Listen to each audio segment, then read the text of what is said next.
हवाले से जब आप पूछते हो तो ऐसा लगता है जैसे कि ये पहली मर्तबा हो रहा है। हकीकत ये है कि पिछले एक साल से लगातार हमलों का एक सिलसिला जम्मू में शुरू हो चुका है और शायद ही कोई इलाका जम्मू का जो है अब मिलिटेंसी से आज़ाद है। चाहे पीर पंचाल देखें, वहाँ पे भी लगातार हमले, चिनाब वादी देखें, वहाँ पे भी लगातार हमले, जम्मू, सांबा, कठुआ, इस बेल्ट में भी बीच बीच में हमले जो हैं देखने को मिले। और पिछले एक साल में अगर हमारी इत्तला सही है तो 55 हमारे जो बहादुर सैनिक और सिक्योरिटी फोर्सेस के जो अफसर और जवान हैं वो मारे गए हैं। इन हालात में हम मजबूर होते हैं पूछने पे कि आखिरकार हुकूमत कर क्या रही है। उन्होंने दावे तो बहुत किए, हर बार जब हमला होता है तो कहते हैं कि militancy is on it's last legs, ये मिलिटेंसी का खात्मा होते हुए हमें नज़र आ रहा है, लेकिन हमें नज़र नहीं आता। इन्हें कैसे नज़र आता समझ में नहीं आ रहा। लगातार ये जो किलिंग्स का सिलसिला रहा है और इसके लिए अभी तक हुकूमत में किसी ने ये नहीं कहा कि इसको रोकने के लिए क्या इक़दाम उठाए जाएंगे। हम उम्मीद करते हैं कि हालात को देखते हुए उन पे काबू लाने के लिए कुछ सही कदम जो हैं उठाए जाने चाहिए और किसी न किसी की तो जिम्मेदारी इसमें ठहरानी होगी। सिक्योरिटी सिचुएशन को कंट्रोल में रखने की जिम्मेदारी किसकी है? उनको अपनी जिम्मेदारी संभालनी होगी। उमर साहब, एक अहम सवाल है, नहीं इस पर बात होनी चाहिए, क्योंकि जो कल महबूबा मुफ्ती ने कहा था आफ्टर डीजी स्टेटमेंट कि यहाँ पॉलिटिकल पार्टियों ने मिलिटेंसी को फरोग दे दिया है, उस पर कर महबूबा जी ने कहा ना उमर अब्दुल्ला साहब ने फरोग दिया है, ना PDP ने, ना किसी और पॉलिटिकल पार्टी ने।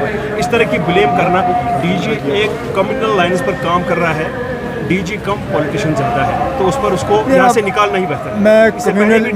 मैं कम्युनल लाइन्स की बात नहीं करूँगा। हाँ, ये सही है कि डीजी साहब ने सियासत में कदम रखे और एक सियासी तकरीर की। बेहतर ये होता कि सियासतदानों को करने दें और जो उनका काम है यहाँ के हालात को बेहतर बनाना, यहाँ पे मिलिटेंसी पे काबू पाना और ये जो लगातार जम्मू में अटैक्स का सिलसिला शुरू हो गया है इसको रोकना।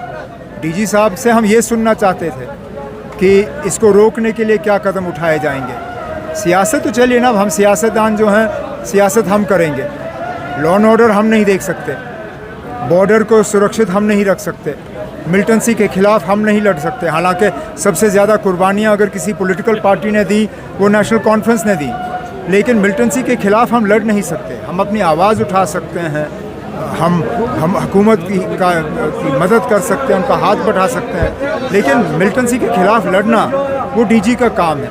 वो अपना काम करे, हमें अपना काम करने दें।